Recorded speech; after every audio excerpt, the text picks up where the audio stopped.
আমরা চাই এভাবে পুরনোকে পেছনে ফেলে সকল গ্লানি মুছে ফেলে সামনে আমরা নতুনকে নিয়ে এগিয়ে যাব। একটি নতুন বছর আমরা আজকে থেকে শুরু করব এবং যা কিছু ভালো, যা কিছু উত্তম, যা কিছু সৎ আমরা সেটিকে মনে হৃদয়ে ধারণ করে আমরা কাজ করে যেতে চাই।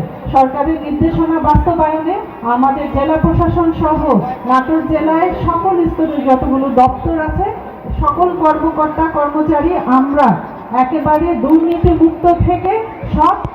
আমরা এবছর বৈশাখী মেলার আয়োজন করেছি সরকারের নির্দেশনা মোতাবেক। যে প্রোগ্রামগুলো আমাদেরকে করতে বলা হয়েছে আমরা সেই অনুযায়ী শোভাযাত্রা শেষে কালচারাল প্রোগ্রামের আয়োজন করেছি এবং সাংস্কৃতিক অনুষ্ঠানে আমরা চেষ্টা করেছি যে নাটোর জেলার সকল প্রকার যত সাংস্কৃতিক গোষ্ঠী আছে তাদেরকে এখানে পার্টিসিপেট করার সুযোগ দেওয়া হয়েছে।